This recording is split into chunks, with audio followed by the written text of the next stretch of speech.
Magandang tanghali po. Oras na para sa maiinit na balita. Nasa batang halos 60 milyong pisong halaga ng umano'y shabu sa buy-bust operation sa Imus, Cavite. Arestado rin ang 5 suspect. Kinilala sila bilang sina Tamano at Ismael Daud, Norma at Bairnor Magid at Omar Redia. Ayon po sa mga otoridad, kilala ang Tamano drug group na distributor ng illegal na droga sa Metro Manila at Rizal Province. Nakuha rin sa mga suspect ang boodle money, mga baril at mga ammunition. Mahaharap sila sa paglabag sa Comprehensive Dangerous Drugs Act at illegal possession of firearms and ammunitions. Wala silang ginawang pahayag. Samantala, nakaranas ng masamang panahon bunsod po ng localized thunderstorms ang ilang lugar sa Mindanao. Ang Banga, South Cotabato, isinailalim na sa state of calamity. Ang mainit na balita, hatid ni JP Soriano. Nalubog sa malatsokolating baha ang malalawak na sakahan sa Banga, South Cotabato. Kaya ang mga magsasaka, sinuong na ang abot baywang na tubig sa layong maisalba ang kanilang mga tanim. Ang ilang palayan, hindi man nalubog, pinadapa naman ng ulan ang mga pananim. Binaha rin ang ilang bahay. Mayo pa raw nagsimula ang mga pagbaha dahil dito nagdeklara na ng state of calamity ang LGU roon. Mahigit 23 milyong piso ang halaga ng pinsala sa agrikultura at infrastruktura sa 11 barangay roon. Sa Tulunan, North Cotabato, umabot hanggang tuhod ang baha sa maraming lugar. Mabilis namang humupa ang baha at wala ring inilikas na residente. Buhay naman ang bayanihan ng ilang residente sa UP Maguindanao para makatawid sa umapaw na Tubuan River. Ang isang motor itinali sa kawayan at pinasan ng mga residente sa hanggang bewang na tubig. Sabi ng mga residente, ganito lagi ang sitwasyon kapag tuloy-tuloy ang mga pag-ulan. Panawagan nila sa LGU, magkaroon sana ng tulay roon. JP Soriano, GMA News. Makakapranan po natin ngayon si Ginoong Rolly Aquino, OIC ng PDRRMO South Cotabato. Magandang araw po, Ginoong Aquino. Si Rafi Tima po ito at live po kayo sa Balitang Hali. Good morning, Rafi, and good morning naman sa lahat ng ating tagapakinig at siyempre sa lahat ng mga nanonood. Kumusta po yung sitwasyon ngayon dyan sa South Cotabato na nakaranas ng matinding ulan at pagbaha nito lang Mayo? Okay, no? So as of this time, medyo maayos ang kondisyon ng ating panahon. Kaya nga lang, siyempre, yung mga nakaraan talagang apektado tayo ng malakas na ulan kung saan tinamaan tayo ng epekto din ng flash flood, flooding incidents natin, mga landslide incidents natin sa buong probinsya. But in particular, mas tinamaan ang area ng Banga, South Cotabato at saka ng Norala. At meron din tayong mga reported na land subsidence, landslide, and tension struck sa area naman ng Lake Cebu, South Cotabato. Ilang bayan po at barangay sa South Cotabato yung isinailalim sa state of calamity?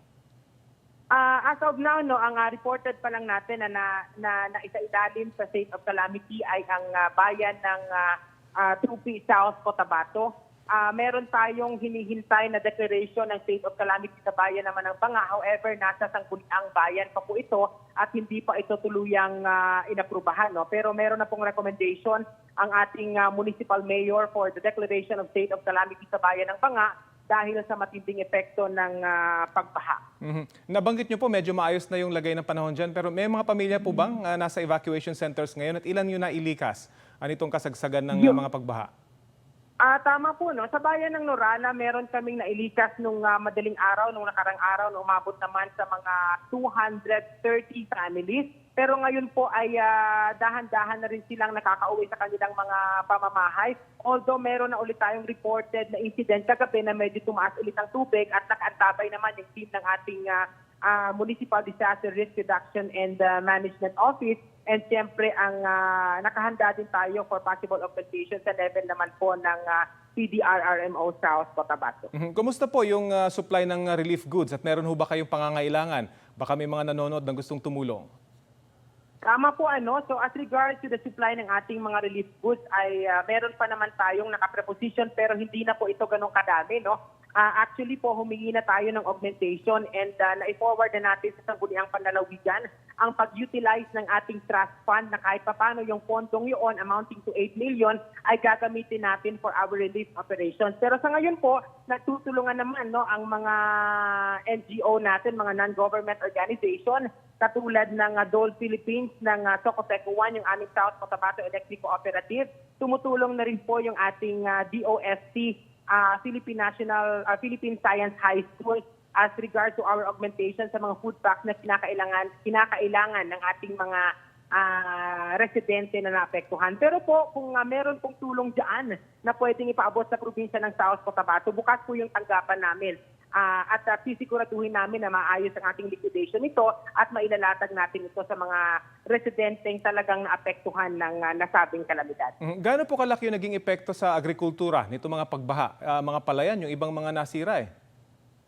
As regards to agricultural area po, hindi po bumaba sa 30 milyon ang nasira, base na rin po sa report ng ating Ardana, sa ating Rapid Damage Assessment and Needs Analysis dito sa ating probinsya. Sa agricultural area po, hindi po bababa ng 30 milyon sa buong probinsya ng South Cotabato. Maliban po sa ating mga infrastructure projects na nasira, katulad po ng ating earth dike, yung cemented dike natin, and at the same time yung ating approach ng mga tulay natin sa bawat bayan at ibang barangay, yung mga city and purok natin dito sa ating probinsya, Rafi. Meron na po ba kayong assessment kung magkano naman yung damage sa infrastructure? Nabanggit nyo yung mga approaches at yung mga dike. Ang mga kalsada po, kumusta? At yung linya ng komunikasyon? Ang linya ng komunikasyon natin medyo maayos naman. Sa linya naman ng transportasyon, sa ating siguro hindi bababa sa mga 5 bilyon. And hindi naman bababa sa 6 million yung ating mga infrastructure project, yung ating mga slow protection po na nasa gilid po ng ating mga tulay and yung ating mga dike po dito sa probinsya. Sa mga ganitong panahon, ba talaga inaasahan or meron talagang ganitong mga pagbaha dyan po sa inyong lugar? Actually, sir, yung pagbaha at matinding pag-ulan, dinanas natin na Mayo pa, Pero hindi po ito talaga usual dahil yung serye ng pag-ulan natin ay nasa buwan ng August papunta po ng Disyembre. Kaya nga lang medyo napaaga ito, medyo hindi natin inaasahan. Pero ang maganda naman sa atin dito, well-coordinated tayo sa iba't ibang ahensya katulad ng DPWH na handa naman silang tumulong anytime kung kinakailangan natin. Pero hindi natin ito inaasahan, pero kahit paano naging preparado naman ang ating probinsya sa mga ganitong kalamidad. Sa casualties naman po, ano pong bilang natin? I understand meron yatang tinamaan ng kidlat dito po sa may Nuralia ba yun o Pulumulok? Tama po, as regards to our casualty, merong 2 namatay dito sa ating probinsya. Galing po yan sa bayan ng Norala, flooding incident po ang nangyari, So natangay sila ng tubig baha at isang bata at yung kanyang tatay ay namatay, Kahapon naman, meron naman tayong thunderstorm, Kaya isang bahay ang tinamaan ng malakas na kidlat at yung isa dito ay namatay. So we have 1 casualty. Actually, pag medyo maayos na yung ating daan ngayon, ay pupuntahan din natin. Nasa Pulumulok naman po yon sa 1st District ng ating probinsya.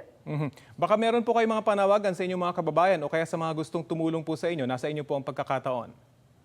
Okay, So sa ating mga, sa lahat ng mga nakikinig at nanonood ngayon, hinikayat namin ang lahat, lalong-lalo na po ang mga South Cotabateños na kung pwede, kung nandiyan kayo sa mga low-lying areas, kung pwede, lumikas tayo sa mas mataas na portion, sa mas safety na lugar at sundin natin ang instruction ng ating mga purok president, city presidents, ang barangay natin ng mga opisyales, even po yung ating mga municipal disaster, kung saan tayo papupuntahin.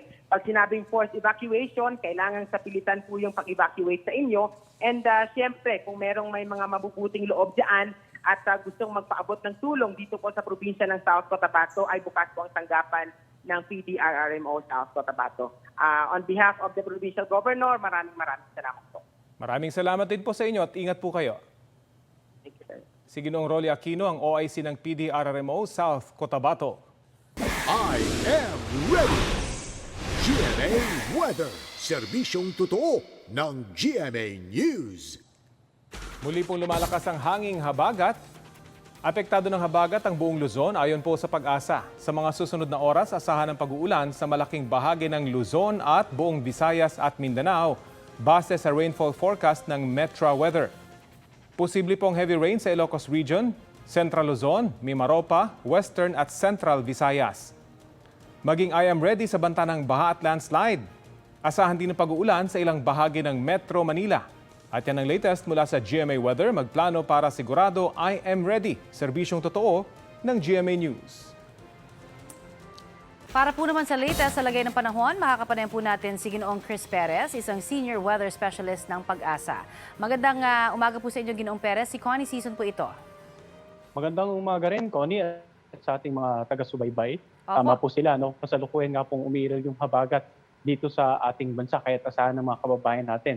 Lalong-lalo na po sa western section ng Central and Southern Luzon at maging dito sa Western Visayas na magiging maulap ngayong araw, kalat-kalat ang mga pag-ulan at pagkidlat at pagkulog. Ano po yung nagiging dahilan ng patuloy nga po na pag-uulan dito sa Metro Manila? Natukoy nyo na yung habagat, pero may iba pa ho ba tayong nakikitang iba pang dahilan? Well, Connie, ang nagpapaulan talaga dito sa Metro Manila yung habagat, no? Although hindi natin naasa na kasing dami ng mga nasa lalawigan nga dito sa kanlurang bahagi ng Central and Southern Luzon. But nevertheless, anytime during the day, posible pong makaranas talaga ng mga light to moderate, paminsan-minsan mga heavy rains dito sa Metro Manila at sa mga ilang karatig lalawigan natin. Opo, pero ito po ay wala naman tayo nakikitang LPA o ano pang iba pang sama ng panahon, no? Yes, sa ngayon po yung low pressure area na binabantayan nga natin kahapon ay tuluyan ng lumabas ng northern boundary ng ating air responsibility. At sa susunod na 2 hanggang 3 araw ay wala po tayong inaasang bagyo na makaka-apekto sa ating bansa. Ganun pa man yung habagat, inaasahan natin na patuloy na makaka-apekto sa nakararaming bahagi ng Central and Southern Luzon at maging dito sa Western Visayas. Kaya pinapayon po natin yung mga kababayan natin, lalong-lalo po yung mga nasa may bandang Zambales, Bataan, Mindoro provinces at dito sa Palawan area na maging alerto sa mga posibleng pagbaha at pagguho ng lupa. Pinapayon din na magantabay din sa mga localized thunderstorm at heavy rainfall advisories na ipapalabas ng Pag-asa from time to time. Opo, yung pong nangyari dyan sa may South Cotabato, sir, ano po ba ang naging factor ng kanilang matinding pagbaha doon? Well, kung within the period of June 9 hanggang 12, apektado po ng tinatawag nating monsoon trough ang Mindanao. Kasama na po yung nabanggit nilang lugar, no? But from 13 onwards, posibleng mga localized thunderstorm na lamang yung mga nagdulot ng mga pagbaha. Maaring sa ilang lugar, mataas na area, ay nagkaroon ng mga localized thunderstorm. And then yung tubig ulan po ay bumaba sa mga low-lying areas. Kaya posibleng mga nagkaroon ng mga isolated cases ng pagbaha dito sa nabanggit nating lugar. May mga lugar pa rin ho ba sa bansa na posible pang makaranas po ng malalakas na pag-ulan? Well, inaasahan po natin yan, no? Lalong-lalo na ngayong panahon ng tag-ulan at active ang habagat natin. Sa susunod na 2 hanggang 3 araw, asahan po ng mga kababayan natin, lalong-lalo na sa western section ng Central and Southern Luzon at maging sa ilang bahagi po ng Western Visayas na patuloy ngayong maulap at mga pag-ulan. Minsan may mga kasamang isolated na thunderstorm, mga pagkidlat at pagkulog. Kaya maging alerto pa rin po yung mga kababayan natin, lalong-lalo na sa mga posibleng pagbaha at pagguho ng lupa. At magantabay din po sa mga localized rainfall at thunderstorm advisory para po maplano rin po natin yung ating day-to-day activities or even our hourly activities sa mga darating na araw.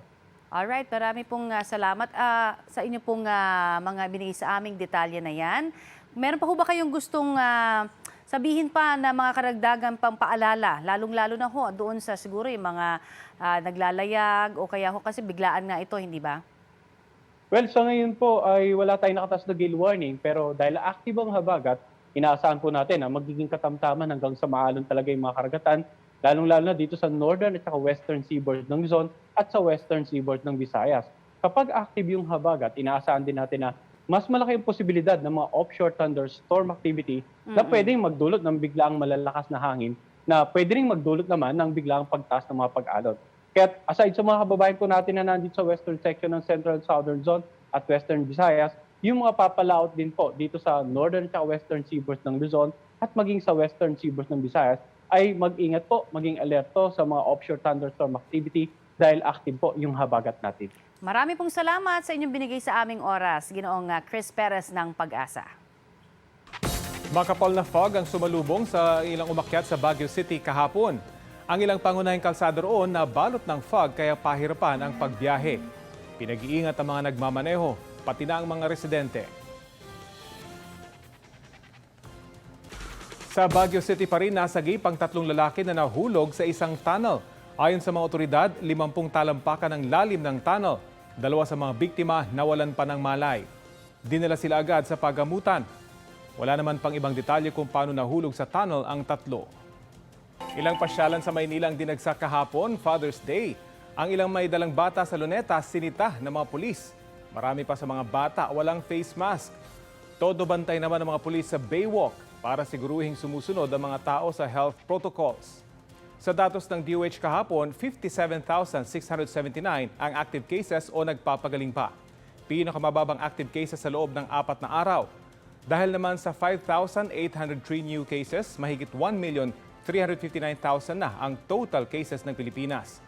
Kabilang dyan ang mahigit 1,277,000 na recoveries at mahigit 23,600 death toll. Sa huling ulat ng DOH at University of the Philippines, Philippine Genome Center at University of the Philippines National Institutes of Health, nadagdagan ang mga kaso ng variants of concern sa bansa. 4 na kaso ng Delta variant, 14 na kaso ng Alpha variant, 21 kaso ng Beta variant at 1 kaso ng Theta variant. Siniguro naman ng mga ahensya na paiigtingin pa ang biosurveillance para sana mapigilan ang pagdami pa ng mga kaso ng mga bagong variant ng SARS-CoV-2. Nagkagulo sa isang COVID vaccination site sa Maynila dahil sa singitan sa pila. Balitang hatid ni Mav Gonzalez.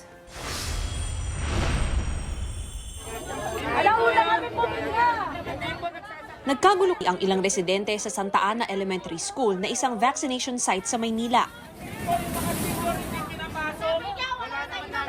Ayon sa ilang pumila, may ilan daw kasing sumingit sa pila sa pagbabakuna.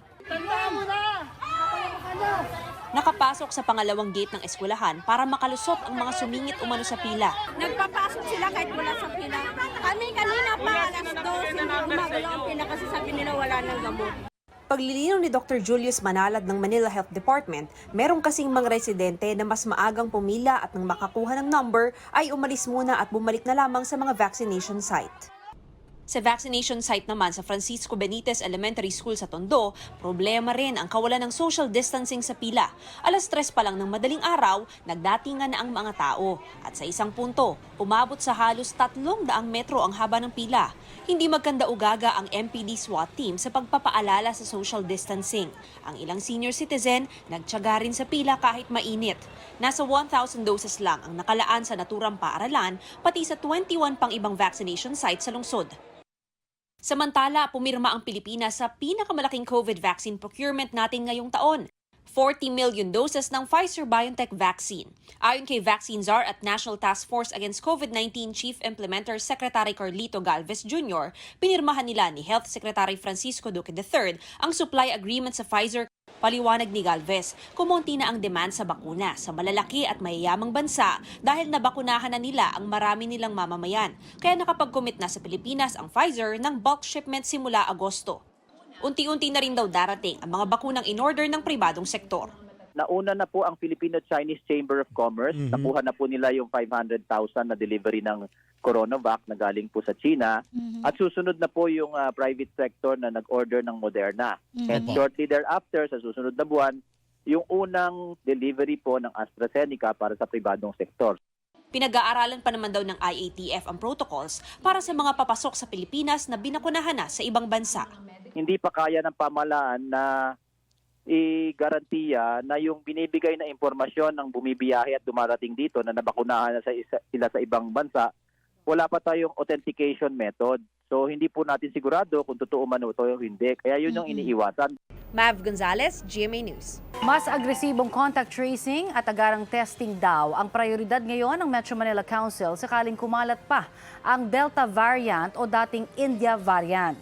Bukod po dyan, hiniling din ng mga alkalde sa Metro Manila sa gobyerno na maging mas strikto sa border control sa mga dayuhang nakakapasok sa bansa. Extended na hanggang June 30 ang travel restriction sa mga pasaherong magmumula sa India, Pakistan, Bangladesh, Sri Lanka, Nepal, United Arab Emirates at Oman. Ayon po sa pinakahuling datos ng Department of Health ngayong araw, karagdagang 4 na kaso ng Delta variant pa ang kanilang naitala. Lahat po ng mga returning overseas Filipino workers. Dahil po dyan, umabot sa 17 ang kabuang kaso ng Delta variant sa bansa. Hindi na muna tumatanggap ng mga walk-in sa mga COVID vaccination sites sa Maynila. Balitang hatid ni Mai Bermudez.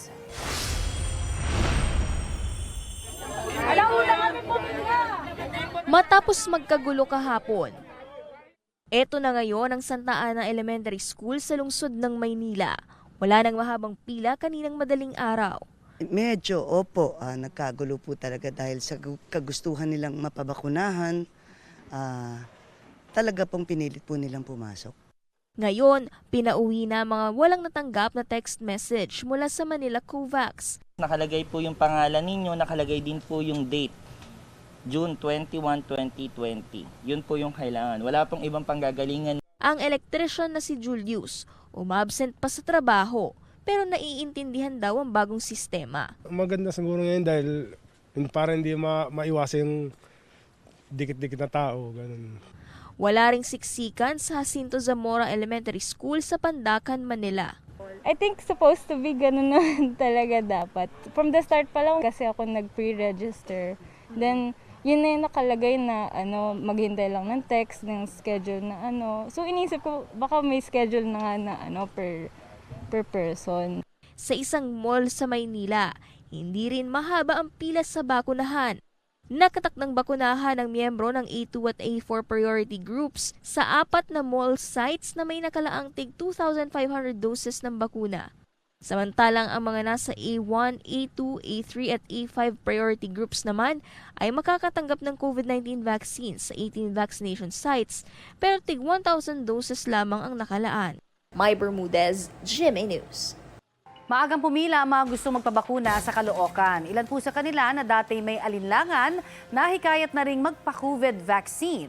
Balitang hatid ni Darlene Kai.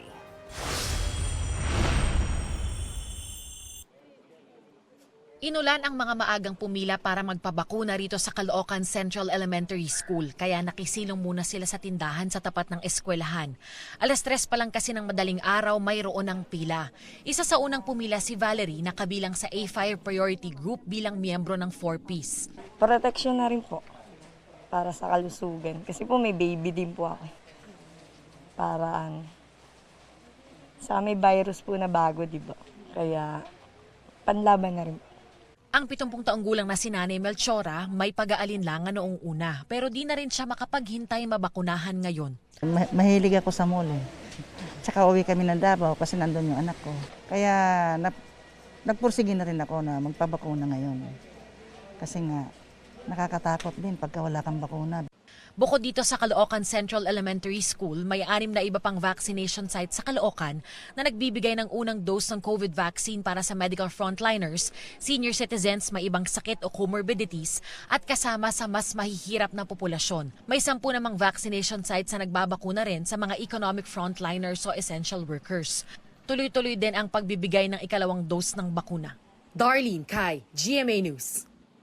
Nagpadala ng ilang eksperto sa pagbabakuna ang bansang Israel para tumulong sa COVID vaccination sa Pilipinas.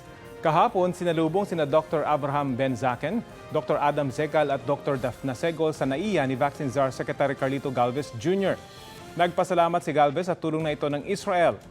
Sabi ni Galvez, malaki ang maitutulong ng mga eksperto para mas mapabilis at mas maayos pa ang rollout ng vaccines sa bansa. Ang medical mission na ito ay ginawa sa pakikipagtulungan ng iba't ibang ahensya ng Pilipinas at Israel. Nalampasan na ng Pilipinas ang 8 million mark sa COVID vaccination. Ayon sa datos ng National Vaccination Operations Center, as of June 18, 8,050,711 doses na ang naiturok nationwide. 5,953,810 doses dyan ang first dose, habang 2,096,901 naman ang second dose. 94.24% o 1,053,373 healthcare workers ang fully vaccinated na. 1,569,561 ang may first dose na.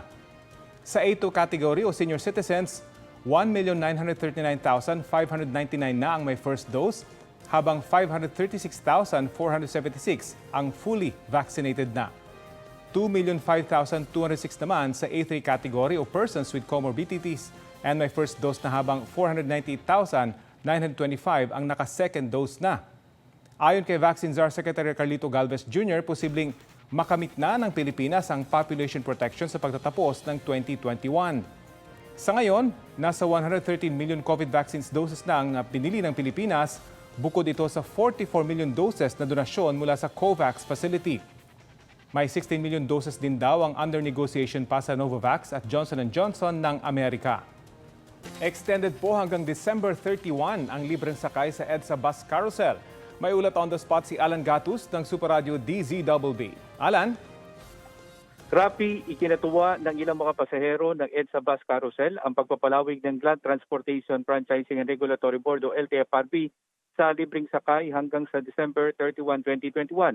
Matatapos na dapat sa June 30, 2021 ang libreng sakay na nasa ilalim ng Service Contracting Program ng LTFRB.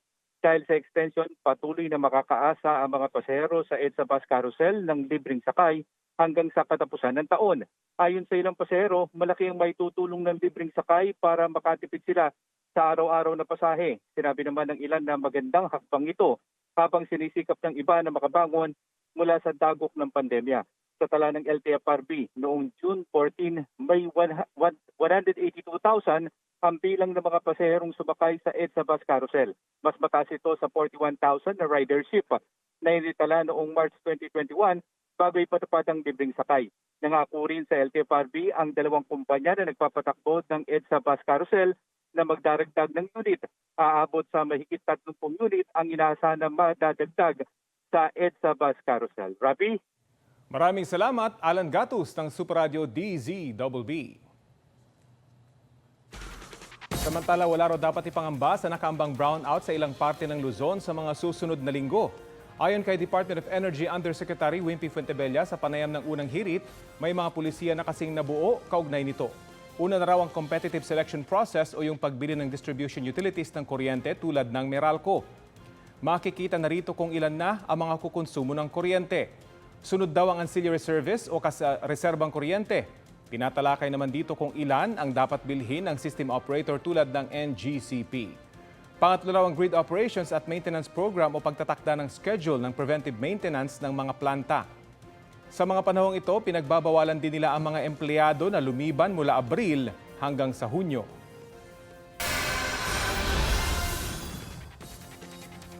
Huli cam nang magdire-diretso ang isang siklista at tumama sa safety net sa gilid ng pababang kalsada sa San Mateo, Rizal. Sugatan ng siklista at sira ang kanyang bisikleta. Tinulungan naman siya ng mga kapwa niya siklista at mga taga-barangay. Sabi ng biker, hindi raw kinaya ng kanyang preno ang pabulusok na kalsada. Mga kapusong siklista, doble ingat po at laging i-check ang inyong mga preno. Samantala, arestado ang isang dating WBC champion na tulak umano ng droga sa General Santos City. Yan at iba pang balitang probinsya sa balitang hatid ni Mai Bermudez.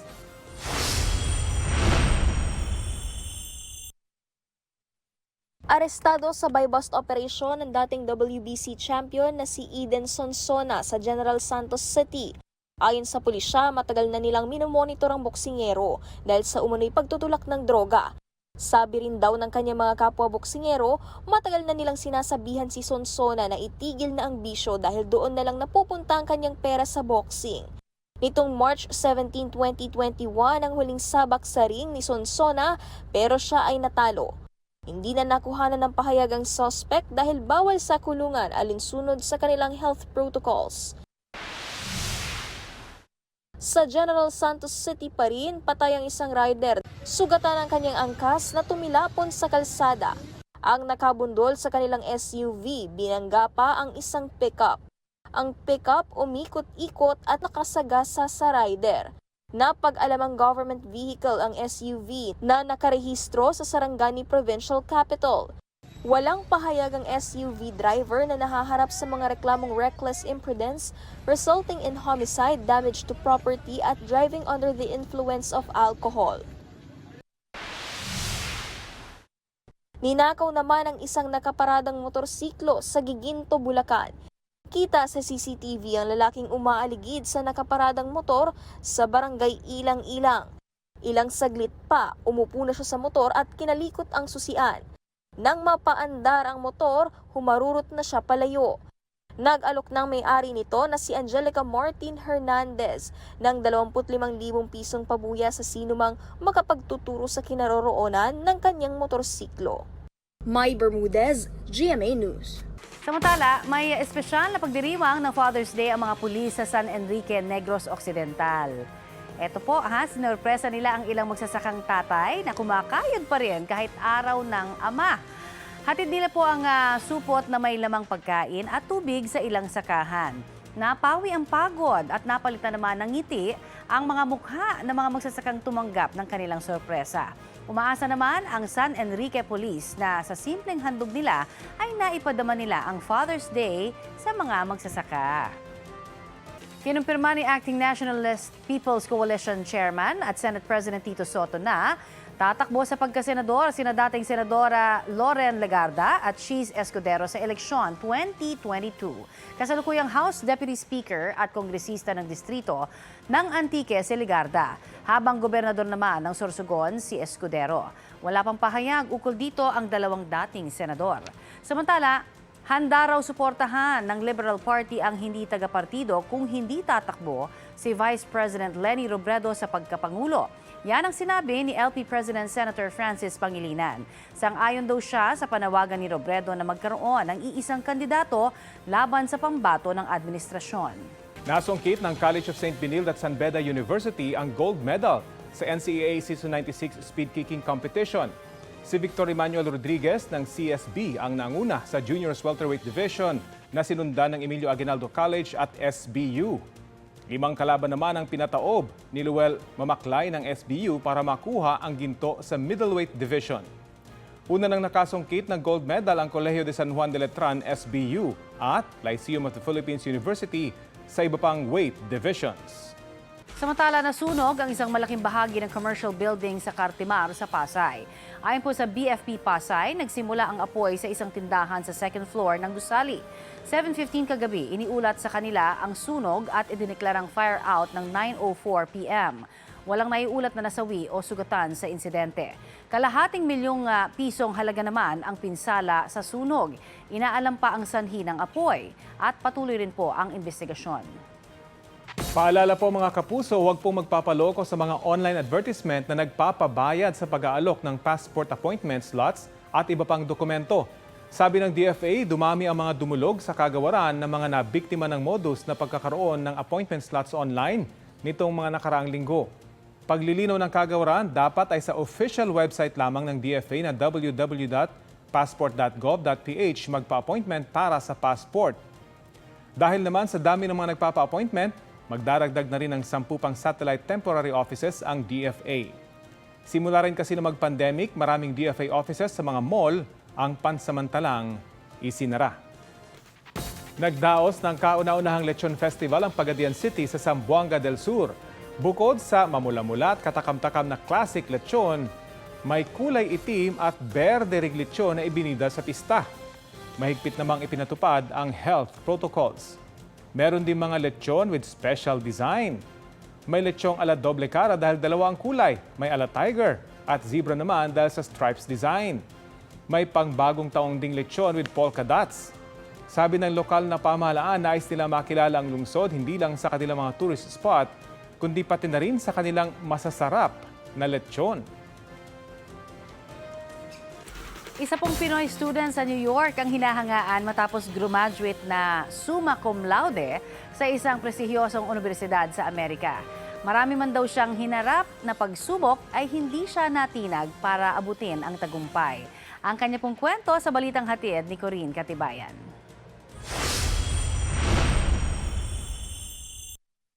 Nakapag-aral na ng kolehiyo sa isang prestihiyosong universidad sa New York, USA, nagtapos pa bilang summa cum laude. Nagtapos si Leon De Castro Alcedo sa Fordham University sa New York City. Siya ang overachieving 21-year-old Pinoy na nag-aral ng Bachelor of Science in Accounting and Finance. Kwento ni Leon, hindi siya straight A student noong high school. Ang nagtulak daw sa kanya para pagbutihin ang pag-aaral sa kolehiyo. I wanted it to be a form of appreciation to my parents. Studying abroad isn't cheap, and being an international student, we don't get the same scholarship opportunities. And so I wanted this to show to my parents that this is the best that I can do for them. Hindi naging madali ang pinagdaanan ni Leon habang nag-aaral sa ibang bansa. Noong 2018, habang sophomore siya sa kolehiyo, pumanaw ang kanyang ina dahil sa cancer. Nasawi ang kanyang ina habang nasa eroplano si Leon pabalik ng New York mula Pilipinas. Nakauwi na lang siya noong natapos na ang semestre. I would say that out of the 4 years, my sophomore year was the most emotionally impactful, in that it was also it was the most stressful in terms of my academics. Because of that, I had the lowest confidence since then, but I was able to address this by meeting people at campus ministry that helped me regain my confidence since then and helped me realize that things do get better. It's just that it takes time. Ang kanyang mentor na si Amos Ong nagpalakas din ng kanyang loob. Nakatulong din sa kanya ang kanyang golden retriever. Ngayon, tinatapos ni Leon ang 1-year Master in Science for Accounting habang nagtatrabaho sa isang accounting firm. Balak niyang magtrabaho muna sa New York bago bumalik ng Pilipinas. Corinne Katibayan, GMA News.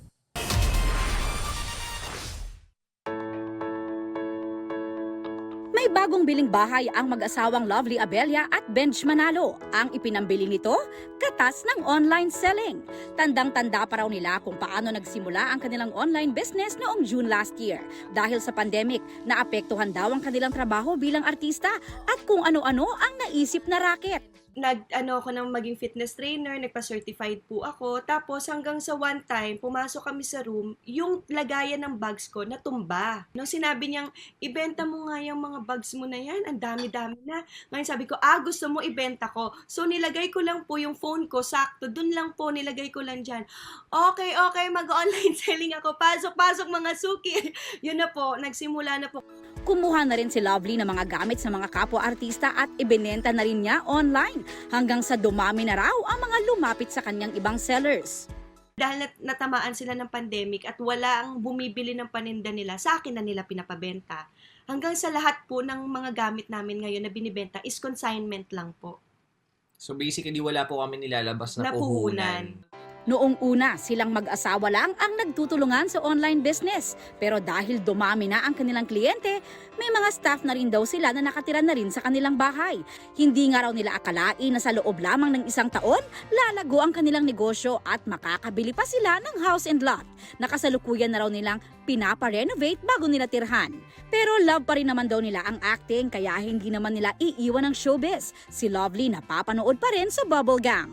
At kahit malaki ang kinikita sa online selling, dahil pareho raw silang galing sa hirap, hindi rin sila maluho. Gusto raw nilang maka-inspire at makatulong sa ibang tao na gustong magsimulang magnegosyo. Dito kami nabuhay dahil sa pandemic. So, gusto rin po namin talagang i-share ito sa mga nagsisimula. We're so blessed kasi nagagamit namin yung pagiging artista namin, performer namin, to share para makatulong sa mga tao, para makabangon po tayo. Aubrey Carambel, GMA News. Para sa kasong pagpatay. 2 bigating series ang magpe-premiere sa GMA ngayong araw. Your husband is suffering from a psychiatric condition and we call it dissociative identity disorder. Mas exciting at interesting ang hapon sa pagpapalabas ng Afternoon Prime series na Ang Dalawang Ikaw. Muling bibida sa drama serye ang tambalang Ritke ni Ken Chan at Rita Daniela. Iikot ang kwento nito sa karakter ni Ken na si Nelson na may psychiatric condition na dissociative identity disorder or DID. Makakasama nila rito sina Ana Vicente at Jake Vargas. Mapapanood na yan mamaya pagkatapos ng Eat Bulaga. Natay mo ang anak ko, papatayin din kita! Sa GMA Telebabad naman, mapapanood na ang hit Korean series na Lie After Lie na pinagbibidahan ni Lee Yuri at Lee Il-hwa. Iikot ang kwento sa isang krimen na magtutulak sa paghihiganti at pagtuklas sa mga kasinungalingan. Mapapanood na yan mamayang 9:35 p.m. Aubrey Carampel, GMA News.